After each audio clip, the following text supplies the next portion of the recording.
one thing that you said, I want to talk about how Latin America has changed you too, like for instance, because of the love of your life. But you said something very nice the other day, like Louisiana gave you also a new family as well. Yeah. That they kind of adopted you also as one of their own. Yeah. Yeah, the whole country, I mean, and her family. You know, I know when I first went there, I had fallen in love with Argentina's princess. I'd fallen in love with one of their most famous actresses, and a girl that they had held since she was 6 years old, 5 years old, and some singer, you know, some foreign singer had come and taken her, you know, and I think at first people looked at me with a lot of trepidation. I think they looked at me with you know, wondering eyes, you know, who is this man? And, but I really like it there. I wish it was more secure. I'll say that. You would live there? I would I mean, I do live there, but I would live there all the time. I would have my family there. But right now, the way it is, it's just not. And it's sad for me because it's so beautiful. I mean, I love the people. I love the culture. The food, the music, the wine, the parties, my friends, you know, like it's strange, you know, I've been with my wife for like 4.5 years or something like that now, and I have friends that are deep friends, like that I love, really, I love deeply. I have a friend named Caco Cochi, and Franco, we call him Caco, the thief, and Caco, yeah. And I love him. You know, I think something I've learned about the Latin American culture is that when someone is your friend, when they really love you, they love you. You know, they'll do anything for you. You get the shirt off their back.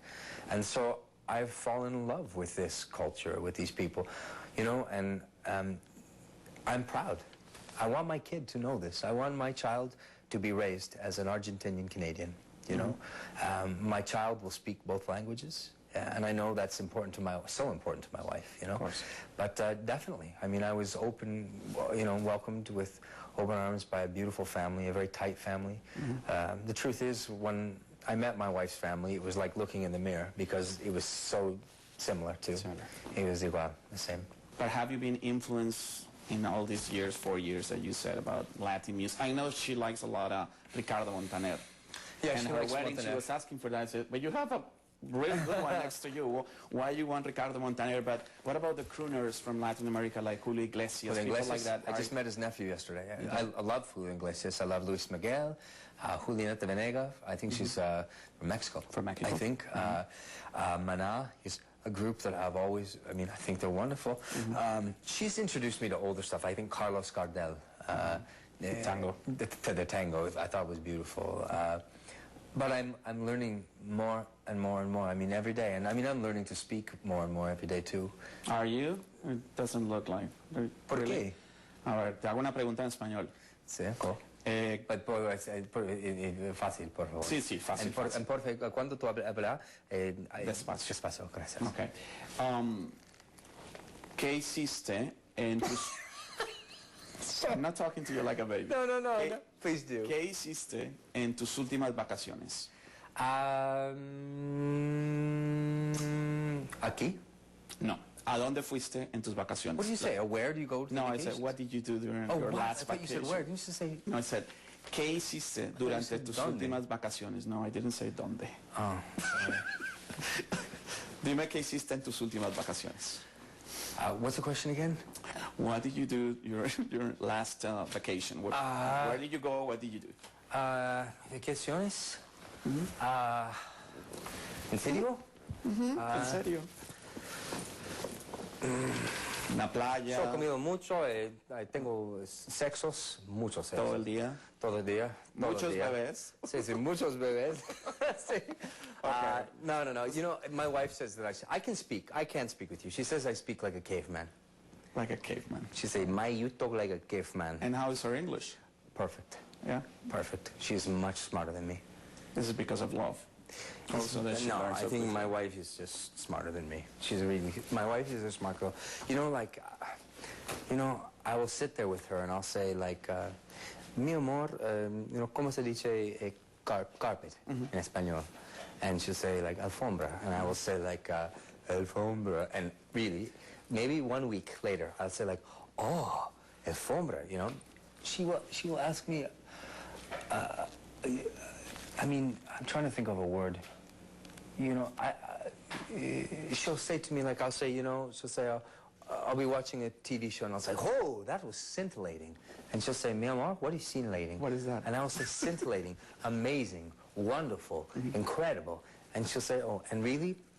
10 minutes later, we'll be in the kitchen, and she'll say, ah, this chicken is scintillating. And I'll say, like... And you, well, but you said once that you couldn't remember anything when you were a kid, and the way to remember was singing. Mi esposa es una genius. You also have to take in mind that Argentinians have their, well, they mix a lot with Italian, and for us, it's sometimes, I'm from Colombia, complicated to understand what they were saying. So for you, it's hard too. You can go to a country like Colombia, it's a little more neutral. Sí, es muy difícil, pero es muy importante porque yo quiero hablar con mi familia. Claro. Sí, mi cuñado, mi cuñada no habla español, nada. Inglés, nada. And I'm old, you know, it's hard to learn.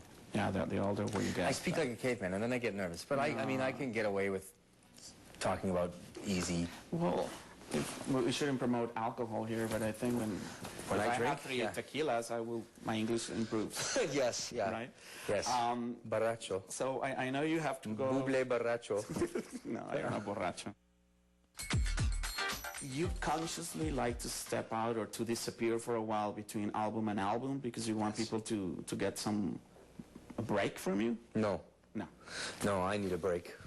You are the one who needs a break. Yes, I need a break. Why? I need to get away. I need to spend time with my family, and I need to get bored, and I need to miss being on stage and miss making records, because it can burn you out, you know, if it's just record after record and tour after tour. And I would say this, that there has been a conscious effort by me to leave people wanting more. You know, there's a fine line between losing all your heat as an act. You know what I mean by that?